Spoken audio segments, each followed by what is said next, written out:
आज के इस वीडियो में 10,000 जीके के लिए 19वां भाग लेके आ रहे हैं।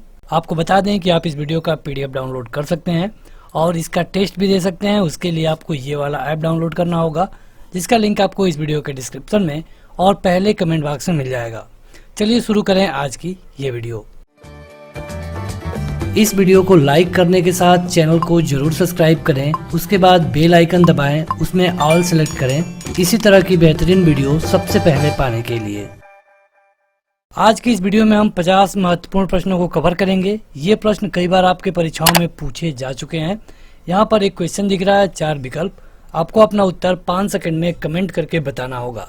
क्वेश्चन है कि हिंदू तथा ईराना वास्तुकला का सबसे पहला समन्वय देखने को कहाँ पर मिलता है। आपके विकल्प है ताजमहल, पंचमहल, लाल किला और शेर शाह के मकबरा।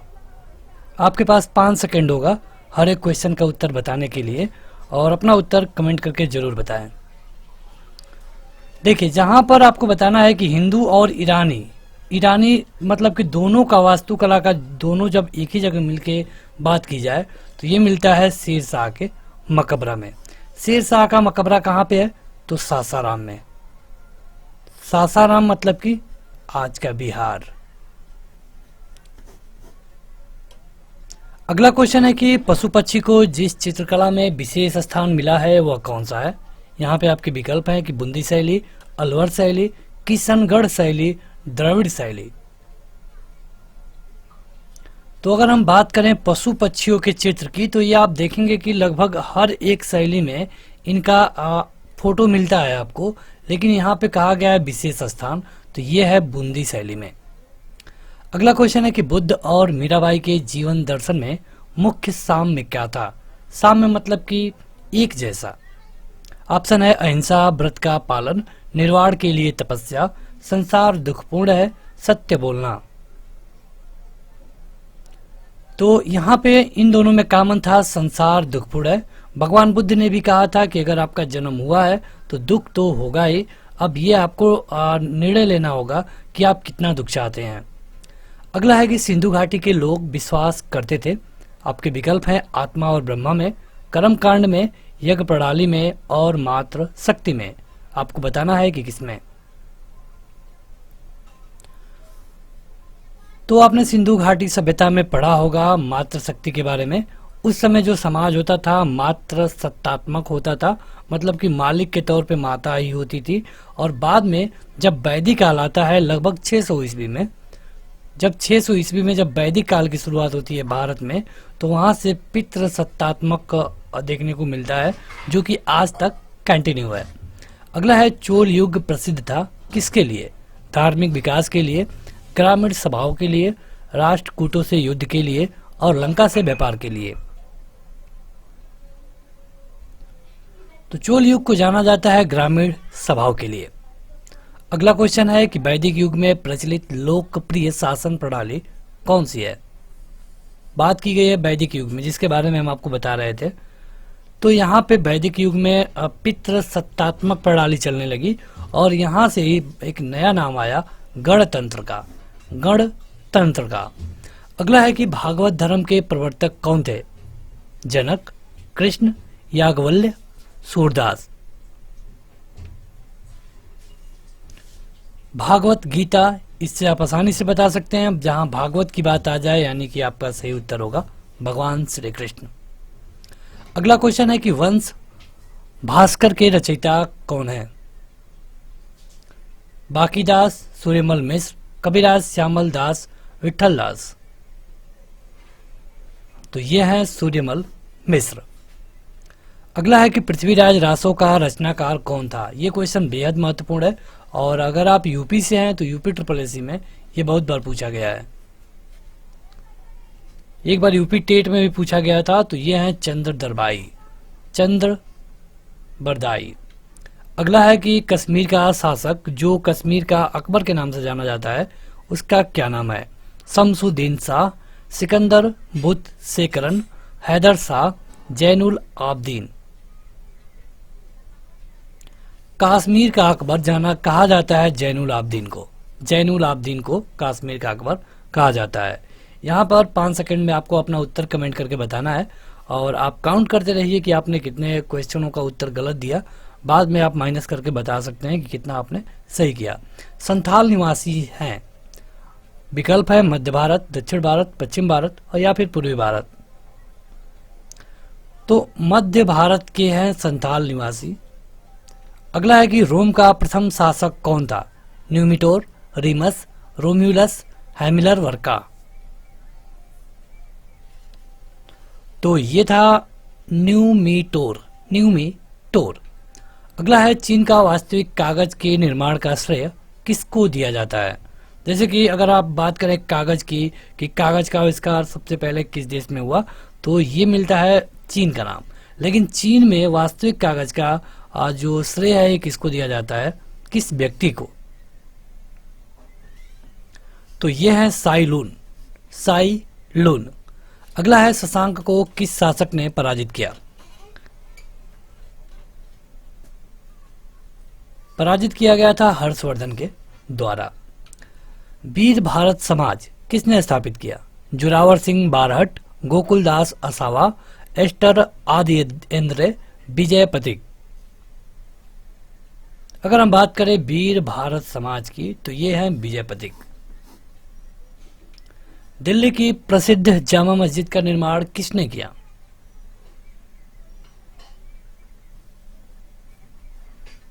तो ये कराया गया था शाहजहां के द्वारा। शाहजहां ने ताजमहल भी बनवाया। आप एक इसी तरह की रचना का नाम कमेंट करके बताइए जो अकबर ने बनवाया हो। अकबर के किसी एक रचना का नाम कमेंट करके बताइए। अगर हम बात करें अकबर की तो अकबर के पिता का नाम हुमायूं था। हुमायूं के पिता का नाम बाबर था, यानी कि ये इस तरह चलेगा बाबर, उसके बाद से हुमायूं, उसके बाद से अकबर, उसके बाद से जहांगीर। तो इन 4 से ज़्यादा क्वेश्चन पूछे जाते हैं। जहांगीर के बाद आप शाहजहां को ले सकते हैं। अगर इसके टाइम पीरियड की बात करें तो 1526 से 30 इसकी मृत्यु हो गई। 1530 से 40 शेरशाह सूरी के द्वारा हार गया, इंडिया से बाहर चला गया। फिर आया 1555 में, 1 साल रहा 1556 तक। 1556 से 1605 तक। जहांगीर की बात करें तो 1605 से 1627 तक। तो ये इनके बारे में जानिए। मुगल वंश के बारे में कई बार डायरेक्ट क्वेश्चन पूछे जाते हैं। वल्लभ भाई पटेल को सरदार की उपाधि किसने दी? तो एक जगह विद्रोह प्रदर्शन हो रहा था बारडोली में, और वहां पे जो महिलाएं थी उनका साथ दिया वल्लभ भाई पटेल ने। तो वहीं की महिलाओं ने इनको पहली बार सरदार कहा, तब से इनको सरदार वल्लभ भाई पटेल कहा जाने लगा। अगला है प्रसिद्ध बारडोली किसान आंदोलन का नेतृत्व किसने किया? एकदम आसान क्वेश्चन हो गया क्योंकि अभी हमने आपको बताया है। यह है सरदार पटेल। चलिए कमेंट करके बताइए। इनकी एक मूर्ति लगी है गुजरात में, उसकी ऊंचाई कितनी है ये आपको कमेंट करके बताना है। करंट की दृष्टि से बेहद महत्वपूर्ण क्वेश्चन है।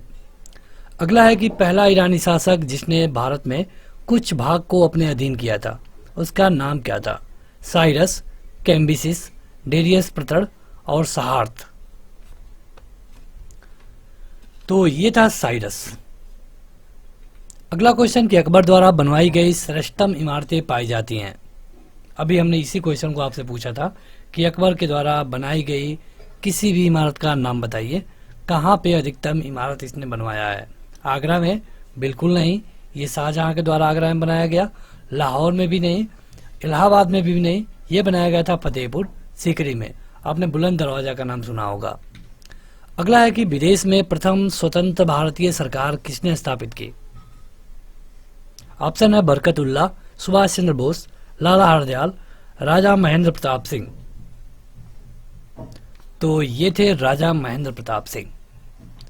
अगला क्वेश्चन कि किस मुगल शासक का मकबरा भारत में नहीं है? दरअसल ये भारत आया था पहली बार। ये मुगल वंश का एक तरह से आप इसे भारत में स्थापक कर सकते हैं, मतलब किसी ने शुरुआत की, लेकिन इसे मरने के बाद इसका मकबरा भारत से बाहर बनाया गया काबुल में, और यह है बाबर 1526 से लेकर के 1530 तक। ये सन याद रखिए, बहुत बार पूछा जाता है क्वेश्चन। अगला है राष्ट्रपति किसी विधेयक को अपने पास कितने दिनों तक रख सकते हैं? होता क्या है कि जब कैबिनेट किसी भी विधेयक को अप्रूवल करके दे या फिर लोकसभा और राज्यसभा कोई भी अप्रूवल दे, तो प्रेसिडेंट उसे केवल 14 दिन रख सकते हैं। 14 दिन के अंदर कई चीज़ें हो सकती हैं, या तो 14 दिन के अंदर वो उसे वापस कर दें, मतलब कि अगर कैबिनेट है तो कैबिनेट को भेज दें, या फिर लोकसभा राज्यसभा से पास करके गया है तो इसको रिटर्न कर दें। होगा क्या कि अगर इसमें कोई रिटर्न करना चाहते हैं तो करके फिर से राष्ट्रपति को भेजेंगे और उन्हें 14 दिन के अंदर ऊपर साइन करना उस पर जरूरी होगा। अगला क्वेश्चन है कि लोकसभा के कार्यकाल की अवधि कितनी है? तो ये है 5 साल। अब चलिए बताइए राज्यसभा की अवधि कितनी है? राज्यसभा की अवधि कितनी होती है? तो राज्यसभा की अवधि कोई नहीं होती है। राज्यसभा कभी भंग नहीं किया जा सकता। लेकिन अगर ये पूछे कि राज्यसभा के मेंबर का टाइम पीरियड कितना होता है एक सदस्य का, तो ये होता है 6 साल। अगर हम बात करें लोकसभा की, तो लोकसभा में मिनिमम उम्र सीमा है 25 साल, लेकिन अगर राज्यसभा में आप देखेंगे तो ये हो जाता है 30 साल। चलिए कमेंट करके बताइए कि राज्यपाल बनने के लिए कम से कम उम्र सीमा कितनी होनी चाहिए? कमेंट बॉक्स में कमेंट करके बताएं। राज्यपाल या फिर राष्ट्रपति दोनों के लिए एक ही है, या फिर उपराष्ट्रपति, तीनों के लिए एक ही है? कमेंट करके बताइएगा कमेंट बॉक्स में।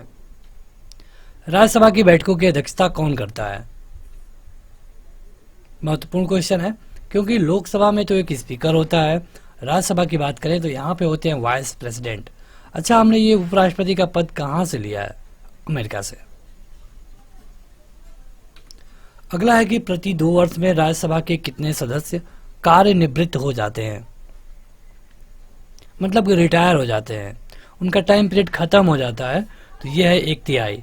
मतलब कि यहाँ पे राज्यसभा में 250 मेंबर होते हैं और मिनिमम उम्र सीमा है 30 साल।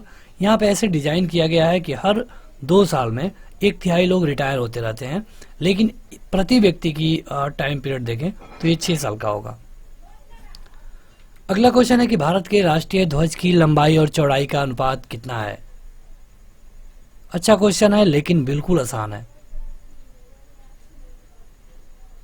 तो यह है 3/2। मतलब कैसे 3 ऐसे 2। चलिए क्वेश्चन बताइए,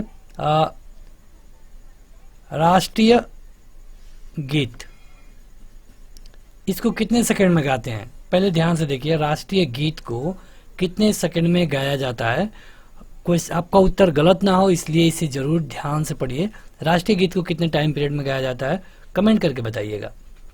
अगला है, भारत के राष्ट्रपति द्वारा 2 व्यक्तियों को किसका प्रतिनिधित्व करते हुए लोकसभा का सदस्य बनाने के लिए मनोनीत किया जाता है?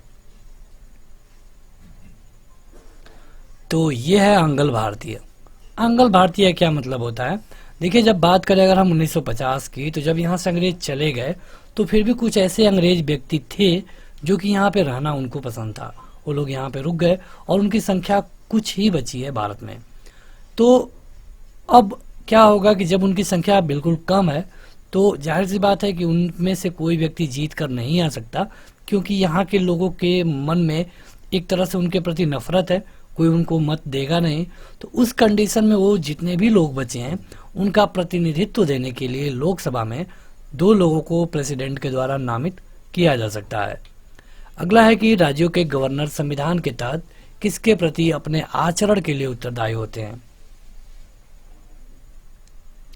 तो ये रहते हैं प्रेसिडेंट ऑफ इंडिया के लिए। प्रेसिडेंट ऑफ इंडिया यानी कि राष्ट्रपति इनको रखता है, इनको हटा सकता है समय से पहले भी बिना किसी कारण के। कोई कारण नहीं रहेगा फिर भी राज्यपाल को हटाया जा सकता है, और ये अधिकार है केवल और केवल राष्ट्रपति को। अगला है कि भारत में योजना अवधि में कुल कितनी बार योजना अवकाश हुआ है? देखिए, योजना अवधि क्या है, तो पंचवर्षीय योजना की बात की गई है। पंचवर्षीय योजना जो कि 5 साल के लिए बनाई जाती थी, पहले 51 से 55, फिर 55 से 60, फिर इस तरह बनाई गई। लेकिन इसमें 3 बार गैप हो गया, और गैप होने के कई कारण थे। एक बार सूखा पड़ा, एक बार युद्ध हुआ, और एक बार सरकार बदल गई थी। बीच में मोरारजी देसाई की सरकार आई थी। अगर आप 1977 को देखें तो उस समय योजना अवकाश हुआ था। ये हुआ था 3 बार। अगला है कि राज्यसभा सदस्यों का कार्यकाल कितना होता है? अभी हमने इसके बारे में आपको बताया है। राज्यसभा का कार्यकाल नहीं पूछा है। अगर राज्यसभा का पूछा होता तो ये नहीं होता है, कोई इसका टाइम पीरियड नहीं है। लेकिन राज्यसभा सदस्यों की बात करें तो 6 साल का। अगला है कि मंत्रिमंडल सचिवालय पर नियंत्रण कौन करता है?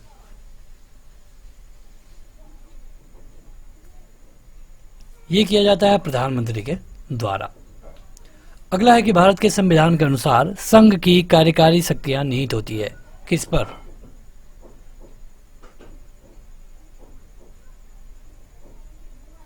देखिए यहाँ पे ये क्वेश्चन में थोड़ा सा आपको क्लियर होना जरूरी है। अगर केवल पावर की बात करें तो अधिकतर पावर तो राष्ट्रपति के पास ही है, क्योंकि भले ही सब कुछ प्रधानमंत्री कर सकते हैं लेकिन वो नाम से होता है राष्ट्रपति के ही। यहाँ पे आपका सही उत्तर होगा राष्ट्रपति के। लेकिन अगर इस मतलब रियल पावर की बात करें तो ये होगा कैबिनेट में। रियल पावर, वास्तविक शक्तियाँ, तो वास्तविक शक्तियाँ कैबिनेट में होती हैं, लेकिन जो भी काम होता है सब राष्ट्रपति के नाम से ही होता है। अगला है कि भारतीय संविधान यह प्रावधान करता है कि किसी भी विधानसभा में 60 से कम सदस्य नहीं हो सकते। निम्नलिखित में से किस राज्य की विधानसभा इसका अपवाद है? देखिए होता क्या है कि कम से कम 60 और अधिकतम 500 मेंबर हो सकते हैं विधानसभा में, ये कहा गया है संविधान में। लेकिन कुछ राज्य इतने छोटे हैं कि वहाँ पे 60 मेंबर बनाना आसान नहीं है। अगर आप 60 मेंबर बनाएंगे वहाँ खर्च बढ़ेगा, जो कि फिजूल खर्ची में होगा। इसलिए कुछ राज्य हैं जो कि 2-3 जिनका नंबर है, इनकी संख्या कम है। इसमें से एक है सिक्किम।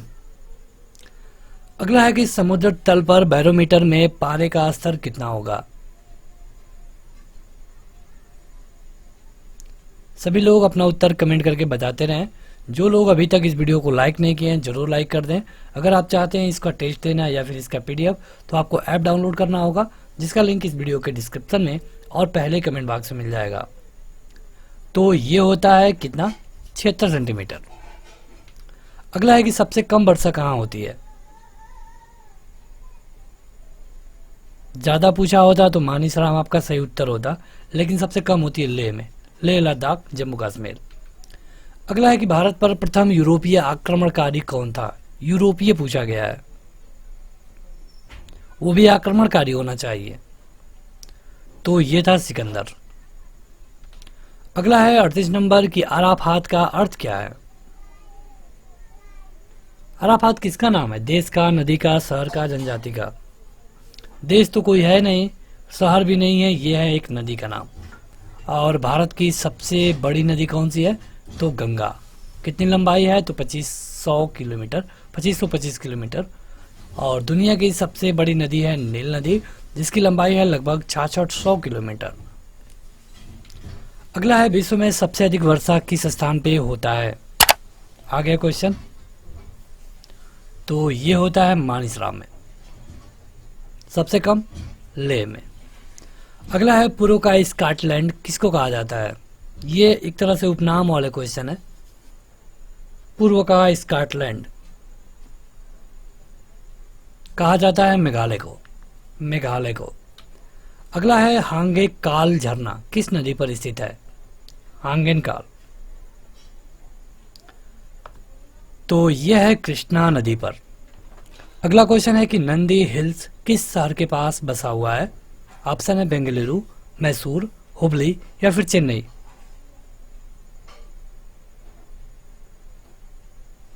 यह है बेंगलुरु।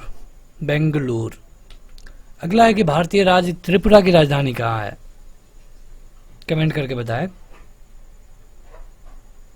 ये क्वेश्चन हम छोड़ देते हैं, आप खुद कमेंट करके बताइएगा, उतना हार्ड नहीं है, बिल्कुल आसान क्वेश्चन है। अगला है कि कर्नाटक में स्थित बहु परियोजना नदी घाटी का नाम बताइए। मतलब कि ये इसमें से कौन सी ऐसी परियोजना है जो कि कर्नाटक में स्थित है? तो यह है तुंगभद्रा। तुंगभद्रा। अगला है पूर्वी और पश्चिमी घाट कहाँ मिलते हैं?